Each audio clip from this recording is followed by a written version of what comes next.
Salut à toi qui regarde cette vidéo. Est-ce que c'est possible d'investir en immobilier au Canada sans mettre d'argent de sa poche? Regarde maintenant toute mon explication dans la vidéo qui suit.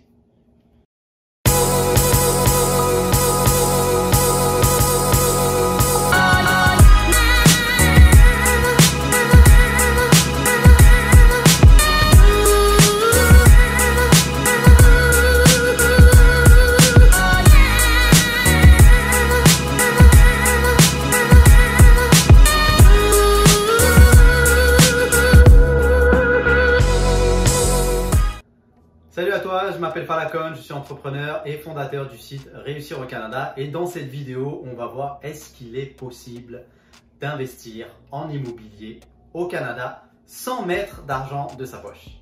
Il y a beaucoup de personnes qui me posent cette question, que ce soit des personnes qui viennent de France où on a l'habitude d'avoir un prêt à 110%, où on ne met zéro argent, que ce soit pour le notaire, pas de mise de fonds.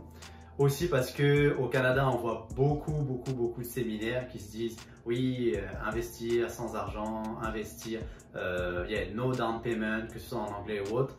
Donc, laisse-moi te dire comment ça fonctionne et je veux que tu me répondes à la fin de la vidéo. Est-ce que selon toi, c'est possible ou non? Ok? Mais avant de continuer, surtout, clique le pouce en bas pour que la vidéo soit vraiment visible et abonne-toi à la chaîne pour ne pas rater les futures vidéos. Donc, est-ce qu'il est possible d'investir au Canada sans argent?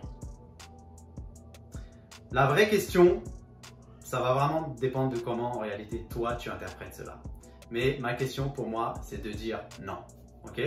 Pourquoi? Parce qu'à chaque fois que tu vas faire un financement, tu vas toujours avoir besoin d'une mise de fonds.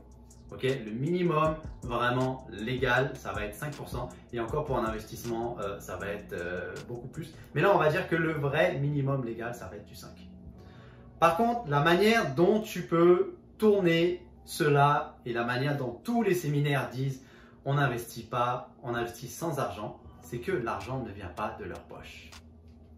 Je t'explique. Je dois acheter un appartement à 500 000 $ et j'ai besoin de 100 000 pour, par exemple, une mise de fonds que la banque va me demander pour le financement.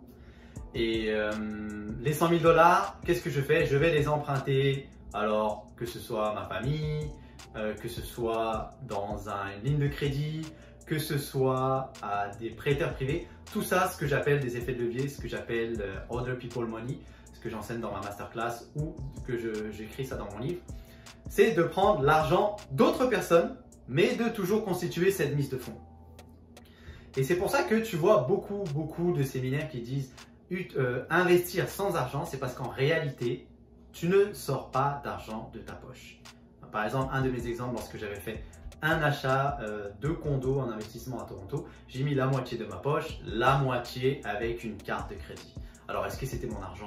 Non, parce que ça appartient à la banque. Et c'est de cette manière que tu te dis, j'investis sans mettre d'argent. Parce que tu peux vraiment, si tu commences à être bon, emprunter 100% par exemple de cette mise de fonds pour les travaux, la rénovation, la mise de fonds, les frais de closing costs et ne rien sortir de ta poche à partir du moment où tu respectes justement ton prêt avec ton prêteur privé ou tes taux d'intérêt avec ta ligne, carte de crédit, etc. Donc maintenant, moi ce que je veux que tu me dises en commentaire, est-ce que selon toi, tu peux investir au Canada sans argent en connaissant comment tu peux utiliser cet effet de levier. Ok? Et justement, pour avoir écouté cette vidéo, surtout, n'oublie pas de télécharger mon livre où je parle vraiment de toutes ces techniques d'effet de levier immobilier où tu vas pouvoir emprunter, investir sans utiliser de l'argent de ta poche en utilisant le concept OPM, Other People Money. Le lien est en dessous de la vidéo. N'oublie pas de t'inscrire et on se voit dans les prochaines vidéos. Ciao!